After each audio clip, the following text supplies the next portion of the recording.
දන්නවාද ඌවේ නාගදීපය පිළිබඳ? නෑ, ඔබගේ මතකයට නැගෙන උතුරේ නාගදීපය නොවේ. මේ ඌවේ නාගදීපය අද කතිකාවත ඌවේ නාගදීපය ගැන. මෙම පුරාණ රජමහා විහාරස්ථානයේ ක්‍රිස්තු පූර්ව 234 දී ඉදිකර තිබෙනවා. මියුගුණ පුරවරයේ ඓතිහාසික නාගදීප රාජමහා විහාරය. මේ විහාරස්ථානය ක්‍රිස්තු පූර්ව 234 වැනි ඈත ඉතිහාසයකට උරුමකම් කියන විහාරස්ථානයක් වශයෙන් හඳුන්වන්නට පුළුවන්කම තියෙනවා. විහාරස්ථානයට පැමිණෙන පින්වතුන්ට මේ විහාරස්ථානයේ ඓතිහාසිකත්වය දැක බලා ගන්නට අවකාශය උදා වෙලා තියෙනවා. විහාරස්ථානයේ ශිලාලේඛන මගින් ඒ වගේම මේ ඓතිහාසික නෂ්ටාවශේෂ මගින් මෙහි ඉතිහාසය වෙනකොට තහවුරු වෙලා තියෙනවා. විහාරස්ථානයේ දැනට අපිට දැක බලා ගන්නට ඓතිහාසික චෛත්‍ය රාජානන් වහන්සේලා දෙනමක් වැඩ ඉන්නවා. ඒ වගේම ජයශ්‍රී මහා බෝධීන් වහන්සේගේ අෂ්ටපරිරුක බෝධීන් වහන්සේ නමක් මේ විහාරස්ථානයේ වැඩ හිඳුන් ලබනවා. ඒ වගේම මේ විහාරස්ථානයේ ඉපැරණි සඳකඩ පහන්, මුරගල්, කොරවක්ගල්, ශිලා ලේඛන ආදිය දැක බලා ගන්නට පුළුවන්කම තියෙනවා.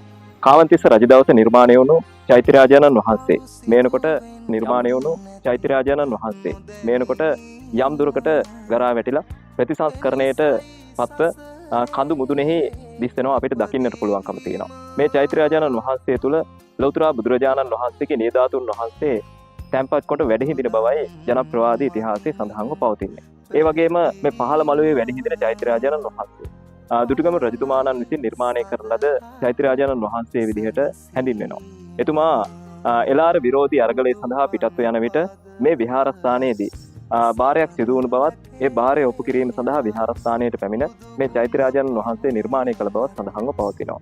චෛත්‍ය රාජානන් වහන්සේ තුල සර්වඥ ධාතුන් වහන්සේලා වැඩ හිඳින බවයි ජනප්‍රවාදයේ සඳහන් වෙන්නේ. ඉතින් ඒ වගේම තමයි මේ විහාරස්ථානයේ මේ මළුව තුල වැඩ හිඳින බෝධීන් වහන්සේ ජයශ්‍රී මහා බෝධීන් වහන්සේගේ අෂ්ටපරිරුක බෝධීන් වහන්සේලාගේ නමක් බව මේ වෙනකොට පුරා විද්‍යාත්මකව තහවුරුව අවසానයි. ඒ වගේම විහාරස්ථානයේ මෑත කාලේදී කැණීම් කටයුත්තක් සිදු කළා.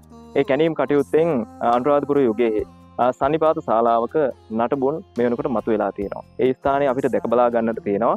අනුරාධපුර යුගයේ මුල්ම අවධියේදී නිර්මාණය වුණු කැටයම් නිර්මාණයට පෙර නිර්මාණය වුණු සඳකඩ පහණක්. ඒ වගේම කොරවක්ගල්, මුරගල් ආදිය ඒ ස්ථානයේ දකින්නට තියෙනවා.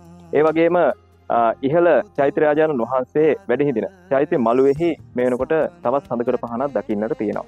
ඒ වගේම ඒ චෛත්‍ය රාජානන් වහන්සේගේ සිව් දිසින් පැවති දේවාල 4ක නටබුන් මේ වෙනකොට අපිට දකින්නට තියෙනවා.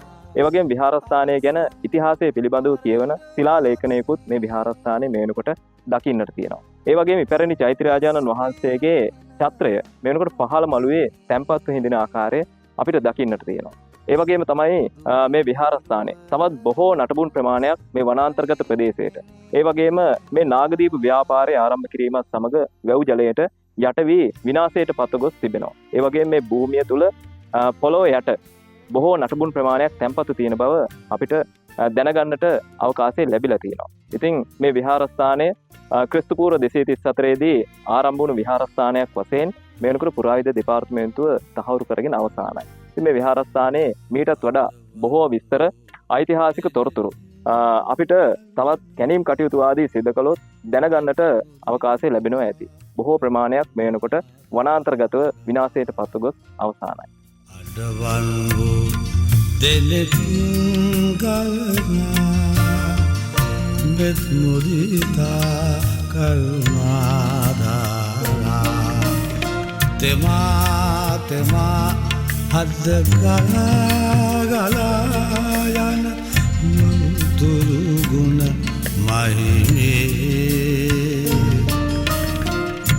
මහමෙවුනා උයනේ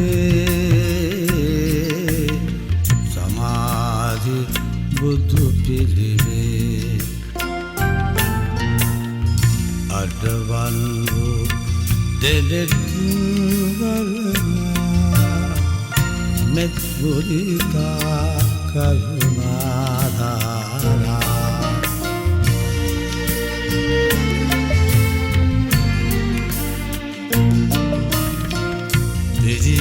දිදී යන මහ වතුරක් සේ ගලා හැලෙන සිහිලල් ගඟුලක් සේ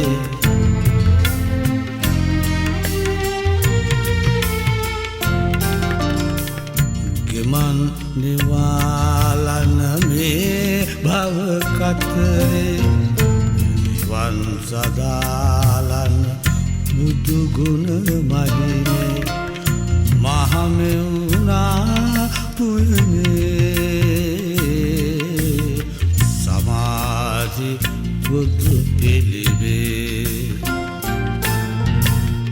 අදවන් වූ දෙනෙත් ගලනා මෙත් මුරිතා කරුණාධාරා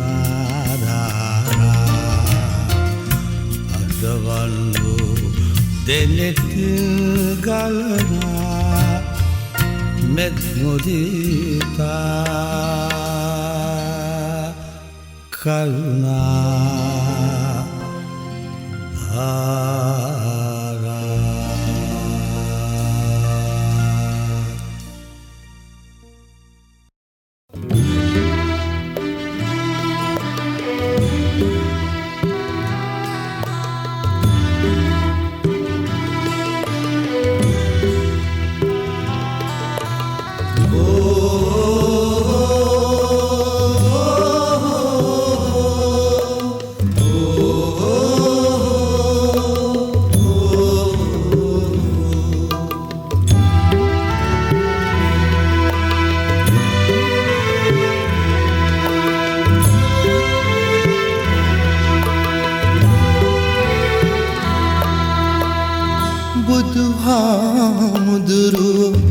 අපිත් දකින්නැති බණත් අහන්නැති ඒ කාලේ නිවන් දකින්නට පින් මදි වෙන්නැති ඒකයි තවමත් සංසාරේ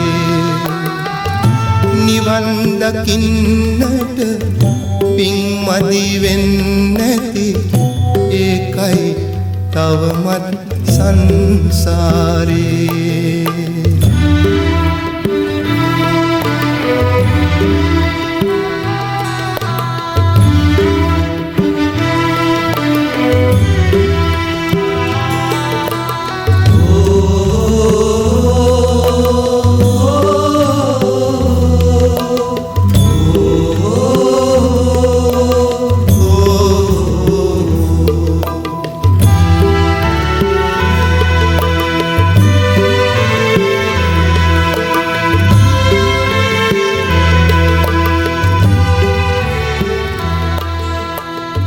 දෙව්රම් වෙහෙරට යන්න එන්න ඇති